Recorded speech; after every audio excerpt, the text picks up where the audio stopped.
another Laurentian elitist slap in the face to us Albertans. You know, the disrespect, it never ends. On Thursday, Justin Trudeau announced that he was appointing a shiny, brand new senator for Alberta. And if you live in another province, that might seem like a routine thing for you, having some detached, idiotic leader in Ottawa choose for you who will represent you in the Senate by offering a gravy, high-paying patronage appointment, a big thank you for being a loyal Liberal, and you get the job for basically the rest of your working life. Oh, but not here in Alberta. That is not how it works here in Alberta. Here we choose our own senators to represent us. We have done this for decades. When we hold municipal elections, we also elect our senators based on the accepted conventions and expectation that the Prime Minister will just simply appoint who we choose for ourselves. Here it is.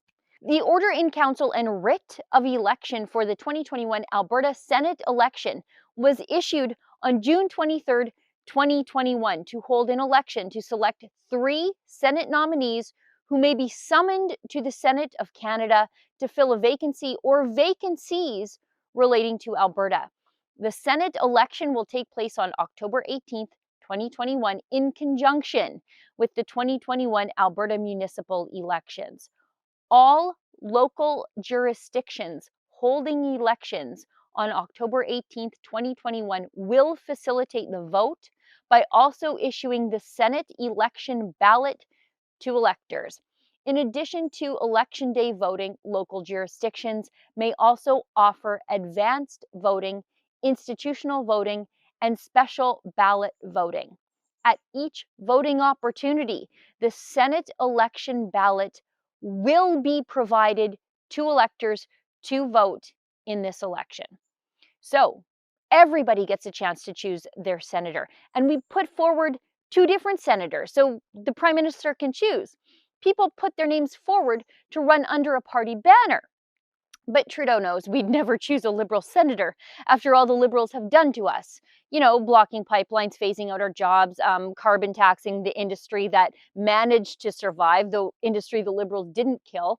Oh, and the Liberals also caused trade wars that hurt our farmers and, that's right, grabbed our guns. So, on Thursday, Trudeau disregarded the will of the entire Alberta electorate, and he appointed his own senator, even as we head to the polls to make our choices for ourselves. In October, Trudeau appointed the mayor of Banff, Alberta, Karen Sorenson, and boy, she was sure happy to take the $161,000 per year salary for basically the rest of her working life, plus special top-ups. She was just fine to steal that job from the person Albertans were going to choose to do it without an ounce of shame. I mean, who does that? Except, I guess, a Liberal in Alberta. If Sorenson thought Albertans wanted her as a senator, why didn't she just put her name forward like the other people are going to? She didn't because she knew she would lose and lose badly. Easier to just steal the job you didn't earn, I guess. How unethical. Oh, and are we all to believe that she's one of those independent senators? Look how independent she is in this photo with another, frankly, quota appointment, the disastrous infrastructure minister named Catherine McKenna, most recently in the news, famously losing track of 9,000 infrastructure projects under her watch. Anyway, here's Sorenson gushing also about getting a selfie with the sock model occupying the Prime Minister's office. Naturally, Alberta Premier Jason Kenney was outraged, issuing a statement that called the Prime Minister's decision to snub his nose at Alberta's democratic tradition part of a pattern of flippantly disregarding our province's demands for a fair deal in the Canadian Federation and the desire for Albertans for democratic accountability. What's missing there, though, is the or else. I didn't hear an or else from Premier Kenney. We should not have been surprised by any of this, though. Trudeau appointed another so-called independent senator, former Edmonton Sun columnist Paula Simons, to the Senate a few years ago, overlooking the last senator we Albertans elected, a man named Mike Shake. And just like Sorenson, Simons happily stole the job from Mike Shake, the man we chose to do it.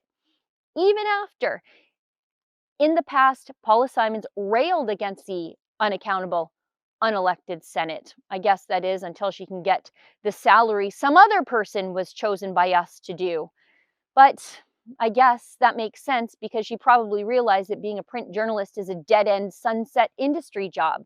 Simon spent most of the pandemic bragging about her ability to become a shut-in and scarcely leaving the house.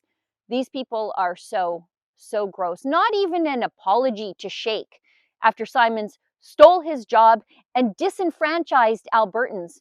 And for being so-called independent, she sure likes to support the Liberal government against the will of Albertans, like with her support of the pipeline killer Bill C-69.